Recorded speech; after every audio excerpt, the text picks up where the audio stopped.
Salut tout le monde, aujourd'hui on s'attaque à un outil absolument fondamental en NSI, un vrai super pouvoir pour n'importe quel programmeur, la boucle for. Et crois-moi, à la fin de ce cours, tu sauras exactement comment l'utiliser pour que ce soit l'ordinateur qui bosse à ta place. Allez, on plonge direct dans le sujet. Regarde bien cette spirale. La question est assez simple. Comment est-ce qu'on peut bien dire à un ordinateur de la dessiner? Sans le bon outil, on pourrait vite tomber dans un piège, celui de faire quelque chose de vraiment, mais alors vraiment répétitif. Et voilà ce que j'appelle la mauvaise idée. Imagine le cauchemar.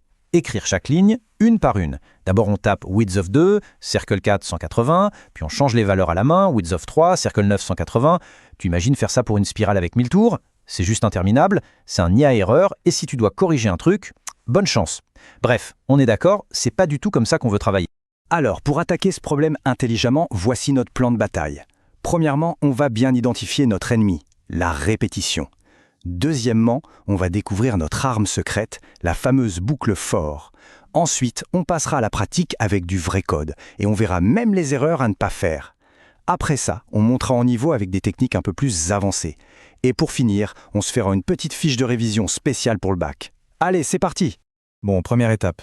Avant même de parler de la solution, il faut qu'on soit bien d'accord sur le problème. Pourquoi est-ce que la répétition manuelle, c'est si terrible en programmation? La question qu'on doit se poser est donc simple. Il y a forcément une manière plus maligne de faire ça, non? Et retiens bien ce conseil, c'est un conseil en or. En programmation, si jamais tu te vois en train de faire du copier-coller, ça doit déclencher une alarme dans ta tête. Ça veut presque toujours dire qu'il existe une solution beaucoup plus élégante et bien plus puissante. On passe à la suite. Cette solution élégante, cet outil un peu magique, eh bien c'est la boucle for. Voyons un peu ce qu'elle a dans le ventre. Alors, la boucle for, c'est quoi exactement? C'est très simple en fait. C'est une structure qui permet de donner un ordre à l'ordinateur, du genre « répète les instructions qui suivent un nombre précis de fois ». Regarde cet exemple de base. For underscore in range 3, print A. Ça se lit presque comme du français. Pour 3 tours de boucle, affiche la lettre A. C'est simple, c'est lisible et c'est terriblement efficace. Mais attention, pour que ça marche en Python, il y a une règle d'or. Un ingrédient secret qui n'est absolument pas négociable, l'indentation. Là, la comparaison est flagrante. À gauche, tu as le code qui marche. Les instructions à répéter sont décalées vers la droite, avec un espace. Elles forment un bloc. À droite, c'est le même code, mais sans ce décalage, et paf, erreur immédiate. Indentation, erreur. L'ordinateur te dit qu'il ne sait pas ce qu'il doit répéter. En Python, c'est ça qui structure le code. C'est vital. Allez, assez de théorie, on passe à la pratique. On va mettre les mains dans le code. Et surtout, on va voir que les erreurs, ce ne sont pas nos ennemis. Bien au contraire, ce sont nos meilleurs amis pour progresser.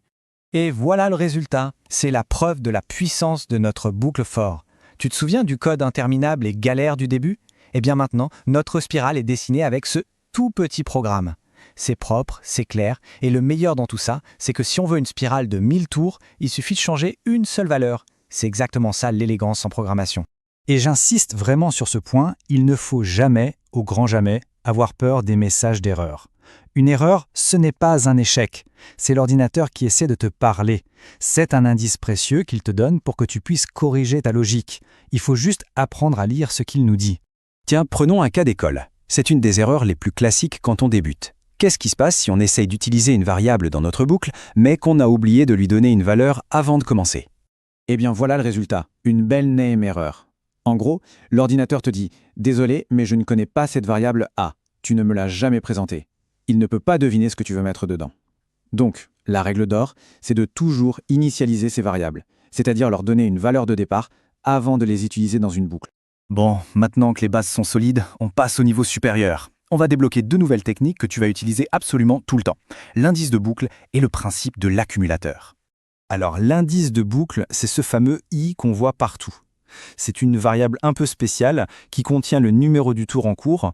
Et là, attention, c'est un réflexe fondamental à prendre en informatique. On commence quasiment toujours à compter à partir de 0. Donc, pour une boucle range n, la variable i vaudra 0, puis 1, puis 2, jusqu'à n-1.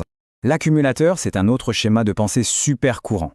Pense à ça comme une tirelire. C'est une variable qu'on crée avant la boucle, souvent on la met à 0, et ensuite, à chaque tour de boucle, on met à jour sa valeur pour accumuler un résultat. Par exemple, pour calculer une somme. Tenez, un exemple ultra classique. Le genre d'exercice qui adore tomber au bac. Calculer la moyenne d'une classe. Regardez bien la méthode. Étape 1. Avant la boucle, on crée une variable somme et on la met à 0. C'est notre accumulateur, notre tirelire. Étape 2. Dans la boucle, à chaque tour, on demande une note et on l'ajoute à notre somme. Et enfin, étape 3, une fois la boucle terminée, il ne reste plus qu'à diviser la somme totale par le nombre de notes pour avoir la moyenne. C'est un algorithme à maîtriser sur le bout des doigts. On arrive au moment crucial, la partie la plus importante pour tes révisions. La synthèse spéciale bac. On va résumer tout ce qu'il faut absolument avoir en tête sur la boucle FOR pour l'épreuve de NSI. Calé, on grave ça dans le marbre. Proie numéro 1, la syntaxe. For I in range N. Ça, c'est du par cœur. Point 2, l'indentation. Je sais, je me répète, mais c'est vital en Python. Le bloc doit être décalé. Point 3, l'indice I. Rappelle-toi, il compte de 0 jusqu'à N-1. Point 4, l'accumulateur. Pour faire des sommes, tu utilises ce schéma. Et enfin, point 5, l'initialisation. On donne toujours une valeur de départ à nos variables avant la boucle. Si tu maîtrises ces 5 points, tu as des bases en béton armé. Au final, le plus important à retenir de tout ça, c'est que tu as maintenant un pouvoir énorme, celui d'ordonner à un ordinateur de faire à ta place toutes les tâches longues et répétitives. L'automatisation, c'est vraiment le cœur de la programmation, et c'est l'une des compétences les plus puissantes que tu puisses acquérir. Et pour finir, je te laisse avec une petite question pour te faire réfléchir. Maintenant qu'une boucle simple n'a plus de secret pour toi, imagine un peu ce qui pourrait bien se passer si on mettait une boucle à l'intérieur d'une autre boucle. C'est ce qu'on appelle les boucles imbriquées, et ce sera justement le sujet de notre prochain cours. Merci pour ton attention et à très bientôt.